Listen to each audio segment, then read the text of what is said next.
All right, welcome back. This is the Something Ventured podcast. I am Kent Lindstrom. I'm your host. My guest today is Jamie Ducharme. How are you doing? I'm doing well. How are you doing? I'm doing great. Thanks so much for doing this. You know, my biggest concern about this podcast is What? saying the word incendiary. It's See, one of those, it's like the judicial system. It's just one of those words that Jamie is the author of Big Vape, The Incendiary Rise of Juul. This is great. I just finished the book. It's fantastic. It's coming out May 25th. May 25th. It's great. So it's the story of Juul, which is important, and one of the reasons I want to talk to you. It's so interesting from a few perspectives. Putting aside the story, but what Juul is part of it is just the immense value those guys created in terms of like billions and billions of dollars of value, in terms of a company. The cultural aspect of it, everyone knows what Juul is or Juuling is. And then in terms of the story, it's a little bit of I don't know, tragedy is the right word, but it's like got some complexities towards the end. You wrote the book Big Vape. And you write for Time. What made you want to write a book? That seems like a crazy endeavor. It was a crazy endeavor, particularly I'm a health reporter, so I was writing it during the COVID pandemic, which was just an insane thing to do. And I would never recommend that any full-time health reporter try to do that. But I wanted to write the book because I'd been covering Juul for a couple years for Time magazine, and I had mostly approached it from the health angle since that's what I do, but there were just so many interesting facets to the story that I couldn't quite fit into my reporting for the magazine.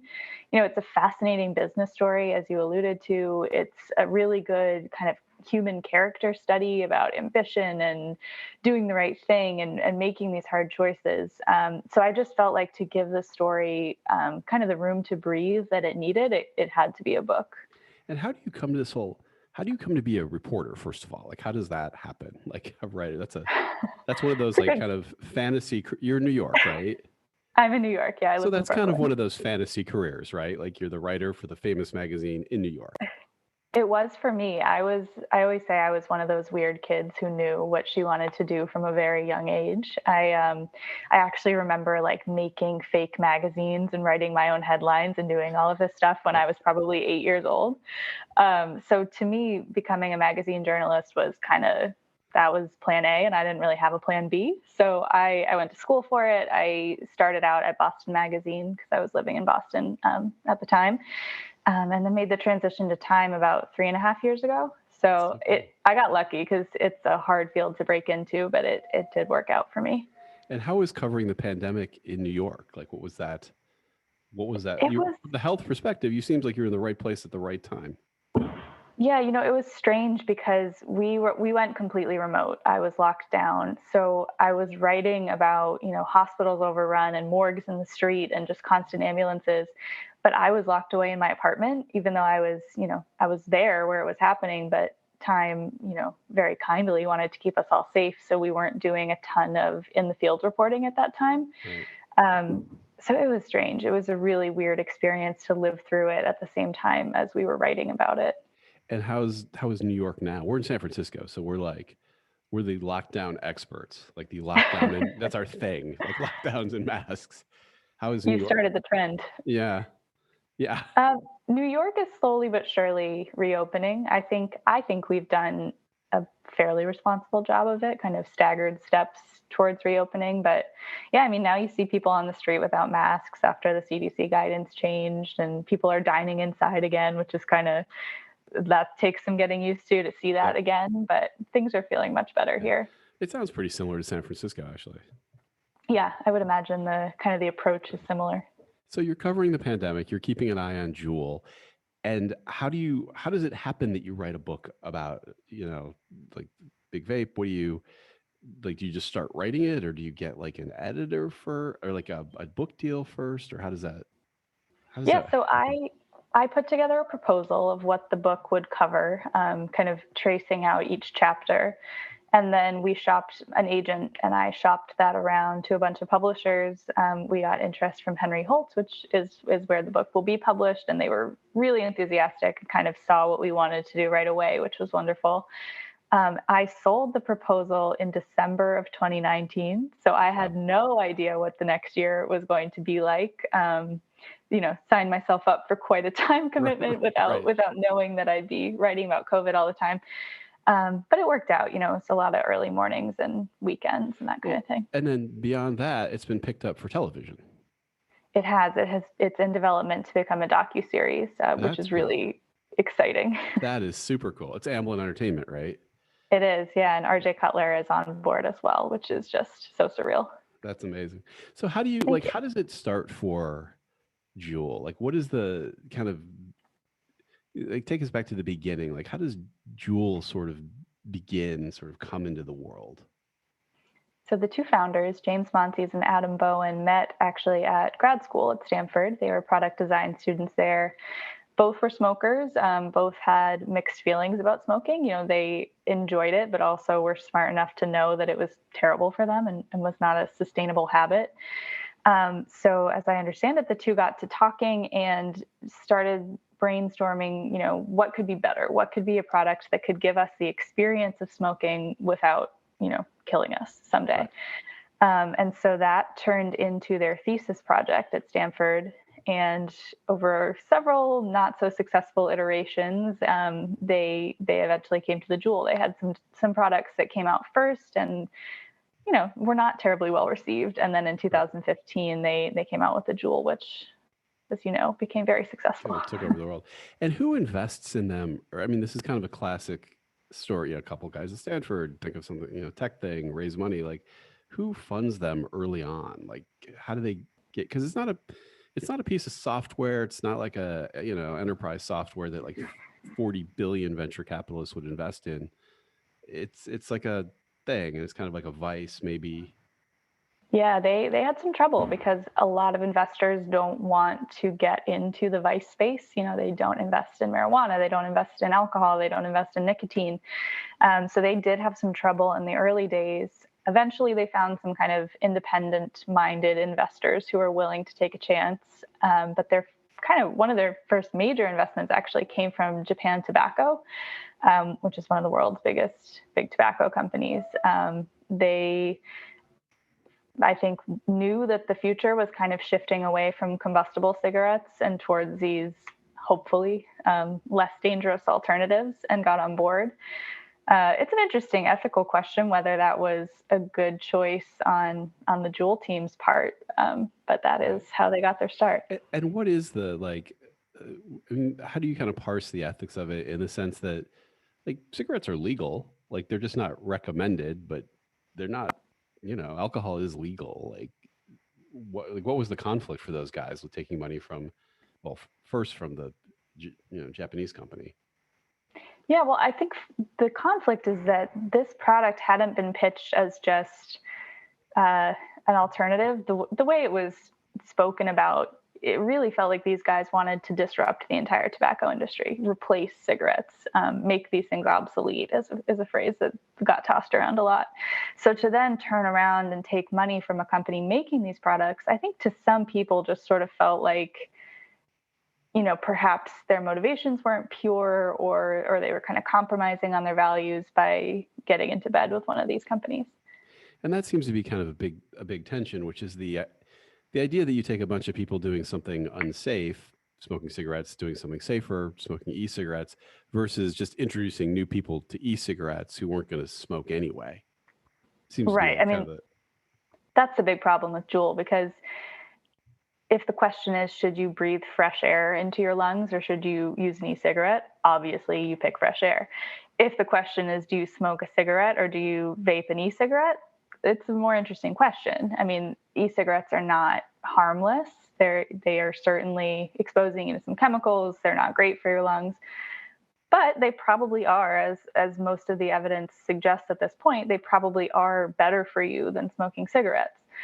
So if e-cigarettes had only been used by adult smokers, as they were supposed to be, I think this conversation would be very different. But as I'm sure we're going to talk about soon, teenagers started using these things in droves. People started using them recreationally.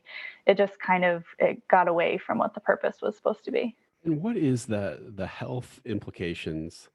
Because it begins and somewhere along the line. So as I understand it, these guys are like, hey, the problem with smoking is that you're burning something, and it's that combustion that turn, all these horrible things, but we're going to set it up so we don't burn it, and so that's okay. What's not right about it? Like, that sounds logical.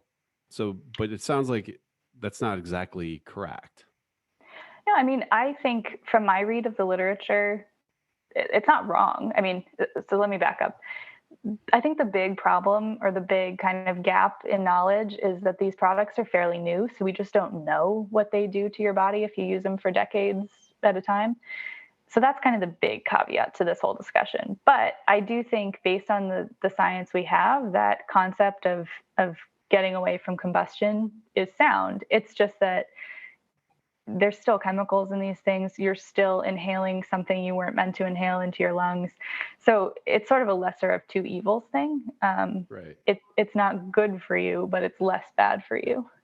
And how does this thing then vector out? So, okay, you've got this product. It could be like, hey, smokers, instead of the nicotine patch, that's a really weird way to say nicotine. Instead of the nicotine patch, use a vape. Like, don't stop, cycle down from where you were to something better. But somehow it takes a whole new vector and a whole new life with like teenagers, right? Yeah, I mean, if you've seen a Juul, it's cool looking. It looks like, I mean, it always gets compared to the iPhone of e-cigarettes. Like it fits in with that kind of tech forward, trendy look. And Juul marketed the product in its early days in a way that I would not call perhaps ideal. They've repeatedly denied that they meant to market it to teenagers, but that first launch campaign was all bright colors and kind of young, fun-looking people and trendy clothes, and they shipped the product to influencers. Like, they marketed it as sort of what one source said to me as, quote, a product of desire, as opposed to what should have been kind of a public health tool. Right. And from there, it's hard to draw a direct line from that campaign to teenagers using it. But before too long, there were signs that it was spreading among that group. And didn't they hire somebody from like Red Bull or some like hot company to do this marketing? Like, they didn't hire somebody from Kaiser Health. Yeah. Right. Their very first employee, who was in charge of marketing, was from Red Bull. He had left the company by the time Juul came out. He was working on the earlier products. But they hired a creative director who worked on consumer products and who knew how to sell a trendy product. So Right. it was certainly marketed kind of as any other tech product, as opposed to something that is incredibly addictive Right. and contains nicotine. So kids start doing it like crazy. How are they getting a hold of? I guess just order it online, or how are they getting a hold of it? Like, I don't know why I'm asking. Like, kids can buy alcohol or anything, but how do they get the Juul in particular? I mean, yeah, kids are crafty. Kids Yeah. are gonna buy anything they want to buy. But I do think, so for kids in big cities, it was fairly easy. I mean, I live in New York, and you can get whatever you want to get at a Right. bodega pretty simply. But I do think e-commerce really complicated things, because age verification wasn't great when the product first launched. Kids would find ways through the system, whether, stealing their parents' ID and entering that information, or there was a loophole that a lot of kids would post about on the internet, where if you could get your hands on a Juul and send the company the serial number and say that it had been damaged or you lost it or whatever, they would kind of send you a replacement with very few questions asked. So Right. people would do this over and over and over and then sell them to their friends. And it was a whole little cottage economy. Yeah. Well, the other thing I was thinking too, as I was reading, or in my case, listening to Big Vape, is that it also was a lot easier to whatever smoke or Juul, because it's actually kind of hard to smoke a cigarette at a high school now, right? You've got to like go somewhere and hide, and get busted. But with Juul, you could just kind of, all day long, between classes, in the back, whatever, pretty easily integrate it into your day. Yeah, I mean, the product was actually designed so that an adult smoker could kind of step outside, really quickly use this product, and not come in smelling like smoke. Right. So it's designed for that odor to dissipate really quickly. which means that a kid can kind of hit it in the back of a classroom, exhale into their backpack, and the teacher has no idea. Right. And, when this product first launched, like adults, for the most part, didn't know about it. So I've heard from many parents who said to me, I had no idea why my kid always smelled like mango. Like Right. I thought they had a new perfume or something. And then they later found out that they'd been using mango Juul pods for years. And it's there in one of the chapters, the kids that start, like some kids really start smoking it. It seems like in a different way from how you would have smoked, like a lot. Like they're smoking it is weirdly, as opposed to having a cigarette after school, which not recommended, but still, they're kind of throughout the whole day is just hitting these things. Yeah, I mean the thing with these products is a single pod of Juul's e-liquid is supposed to last about 200 puffs, which is roughly equivalent to a pack of cigarettes. So you can kind of puff on this thing all day and not really notice how much you're using because it's very smooth. It's meant to not irritate your throat. So it can get away from you a little bit in a way that a cigarette might not, because you're pulling out another and you're lighting it. And it's sort of this process where you have to opt in as opposed to using a Juul or another e-cigarette where it's very seamless. Right. Did you ever try it, by the way? Did you ever like try a Juul in your, I I mean, it's have. I've legal. tried it. Like, I'm just curious. I have tried it, both for research and like I know plenty of people who Sure. Juul, like they're just sort of around. So certainly I have. And what do you like? What do you think? I'm so fragile.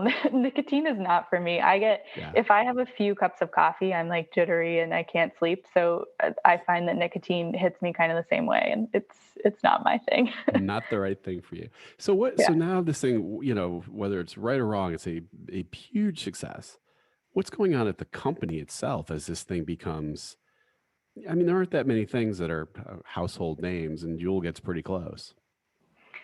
I think Juul has what is in many ways a classic Silicon Valley story of kind of growing too fast for its own good, where for the first year or so it was on the market, it really didn't sell that well. It took a while for it to catch on.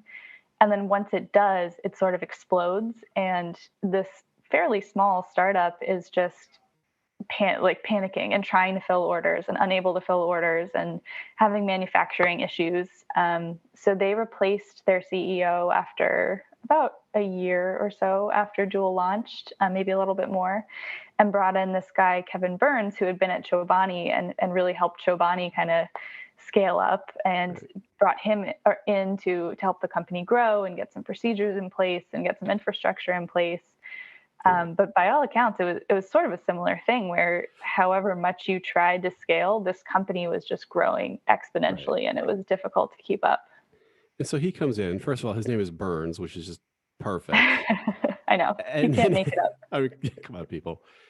Um, and he's a pretty successful. He gets brought in by the board, which is now have venture capitalists come in a big way. Is that where, like, how does he By the hadn't time he had joined, there were quite a few investors, and a pretty a pretty well formed board who was overseeing the direction of the company. yeah. So he's now the big, turn Chobani around from not doing well to I think doing quite well.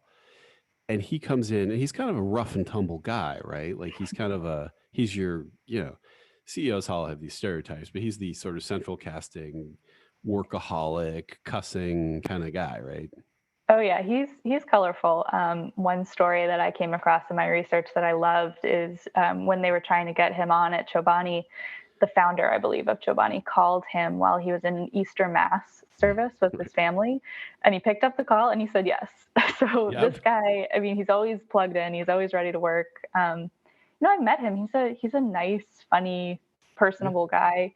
He does have a colorful vocabulary. Right.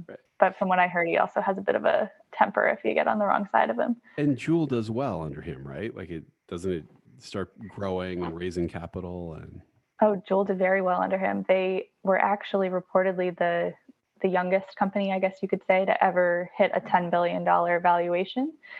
They were just making money hand over fist, and people were investing, and it was kind of a boom time under him. yeah. And so how does it then come to pass somewhere along the line they get an investment or interest, like big tobacco takes notice at some point, I assume. Are they poking them in the eye and saying, we're going to replace cigarettes, or are they just successful in big tobacco? How do they get on their radar? So after a couple years on the market, Juul was selling well enough that big tobacco companies were starting to notice. Because many big tobacco companies by this time had their own e-cigarettes, kind of trying to keep up with changing trends in nicotine usage. More people wanted something better for them than cigarettes. People were quitting smoking, so e-cigarettes are kind of the move if that's happening. And Juul at this time is so successful that it's actually taking market share away from these much bigger, much better financed e-cigarette products. And the tobacco company Altria, which owns or is the parent company of brands like Philip Morris, their e-cigarette they knew was not going to compete with Juul. They could just tell that Juul was the superior product. So instead of trying to compete, what they do is they start calling Juul and trying to form some kind of partnership, whether that's an acquisition or an investment. But they just kind of saw, this product is not going away. It's not going to be good for us. We need to join them. Right. And tobacco companies are the richest, cashiest, like they have a lot of just cash. Like they have cash. So it ends up being an investment, but kind of an unusual investment that they make, isn't it? Well, they paid $12.8 billion for a 35% stake in Juul at the end of it, which is just a shocking amount of money in my mind. But a lot of that money went towards people, towards the leadership and the board and the investors. And from what I learned, only about 200 to 300 million actually went into the company. So really, almost all of it went to people at the company. A lot of people got pretty rich. Yeah. You probably saw headlines after this investment. When all was said and done, the math worked out. The average employee bonus was something like $1.3 million. Right. And obviously that everyone's not getting that. Some people got a lot, which drives up the average, but just sort of an insane windfall for these people. And so these two founders, these two weirdly smokers from Stanford, both end up pretty wealthy, right? They both became billionaires after that investment. And do you have any idea how what their billionaire take was? Like, did they become crazy or party or philanthropists? How that kind of impacted them? Well, from what I learned, neither founder was terribly involved by the time the Altria money came through. They were nominally still with the company in leadership roles, but they were not the ones in the driver's seat by that point. They'd been replaced by people with a little bit more management experience by that time. So by all accounts, they were kind of they were still involved in the company, still working there. But when this money came in, it was sort of their payout a little bit. One of them bought an insanely expensive house in San Francisco. The other one seemed to be a little bit more grounded. But neither one, to my knowledge, became, insane partiers or anything. They just became insanely wealthy. So, I talked to a lot of people on this podcast who, they've become they worked at Facebook or whatever it is. I'm just always curious, what people, what they do. Do you buy a boat and party, or do you quietly, give to philanthropy? It's I'm just always intrigued by what happens, and nobody wants to talk about it. Yeah. I did. I asked around a little bit, and as you might imagine, that line of questioning did not get me very far beyond the expensive house purchase. That was kind of what I could find. That was a thing in Silicon. I kind of watched this from watching social networks. That was a thing in Silicon Valley where there's this really brief period where people would get rich, and then they start flying private jets, and then picture of them on the private jet and all that, and then all of a sudden that just disappeared. And people didn't stop flying the private jets. I think I think the word just kind of went around hey, let's be cool. Well, I also think for this company, by the time that Altria money came through, Juul was a pretty well-known company, and not in a flattering way. Parents were just furious that their kids are using these products. There's a whole group of health organizations that are kind of Juul's enemy number one. Like they were not a popular company when this money came through. So I think if the two founders had then been gallivanting around San Francisco, waving their money around, it would not have been a good look. Right. Well, and more than that, now Altria, they're the foxes in the hen house, however you want to put it. Like they now start they start dealing with this, right? Like, don't they have their own guy come in and dealing with, I mean, like the market of people just saying, hey, this is not okay. Like they're selling, mango, nicotine to kids. Yeah. So about a little bit less than a year after that investment, they officially Juul CEO stepped down, but it seems that Altria kind of pulled some strings and got pursuing other interests, probably pursuing other interests. Exactly. They installed someone who had been a decades-long Altria executive to run the company, and by all accounts, his style is quite different. The old Juul is kind of what you think of when you think of a startup, like people skateboarding around and vaping at their desks and having a good time, and some of the statements they gave to the press were perhaps not as restrained as you might wish they would be if you're a member of Juul's board. And then they bring in this tobacco exec who is much straighter laced, kind of takes a more hands-off approach to the press and just sort of sits back and hopes that Juul is not in the news as much. And his goal is to make this thing regulatory compliant, basically. Is that his mission? Because the thing to know about e-cigarettes is, to this day, they're not approved by the FDA. They are on the market because the FDA has effectively chosen to let them be, but they're not approved. So the applications that these companies had to file to get that authorization were due in September of 2020. And after a series of delays, it was supposed to be earlier. But getting those applications together is this monumental task. It's dozens of studies, millions of dollars, tons of people across the organization involved. So the people who originally ran Juul were perhaps not equipped for a project of that scale. Like you need to understand every letter of the regulatory law to do that effectively. And cigarette companies are very good at dealing with regulators. So when he came in, all the focus sort of shifted to, we're getting this FDA approval and nothing else matters. Right. And at some point, Donald Trump weighs in from his post as president and is like against e-cigarette. Like how does that happen? So you may recall not last fall. Time has run together in my head. The summer and fall of 2019, there was this mysterious lung illness that doctors eventually linked to vaping. It was these really scary stories come out of like Wisconsin of and before COVID, of like teenagers who can't breathe and they're in the hospital. Yeah.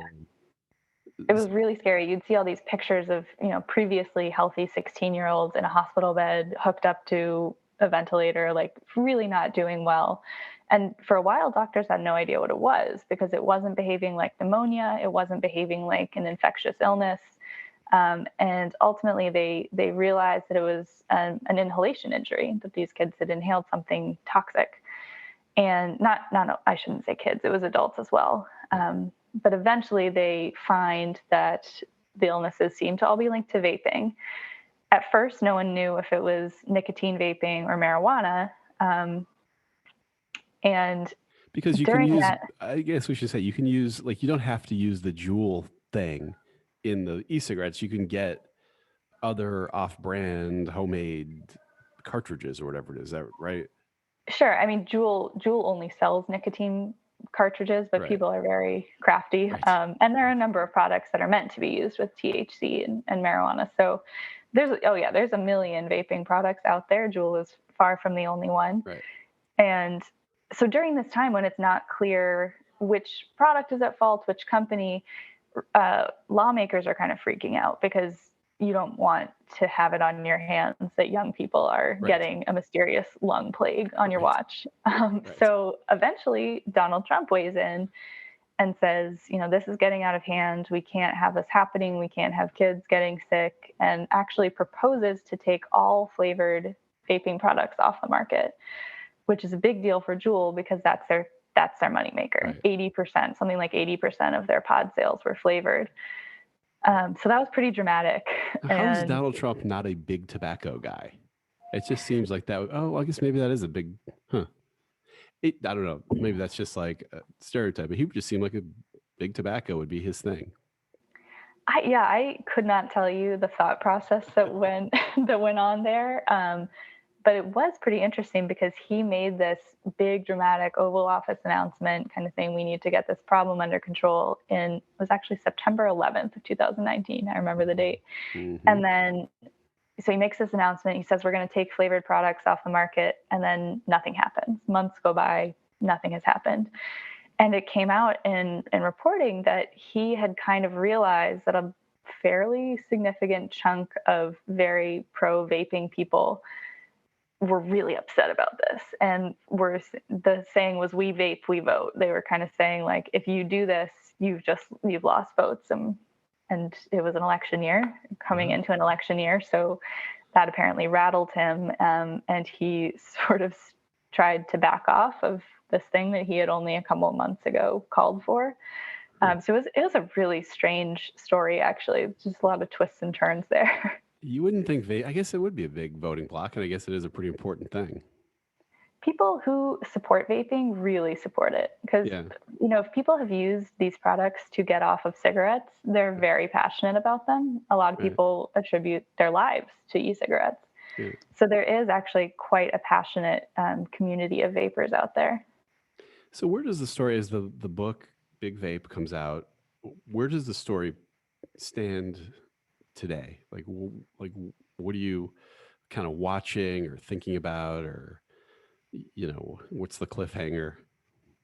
So the big thing, I think, is these FDA applications, because if the FDA does not approve Juul and other e-cigarettes, they could feasibly be taken off the market completely.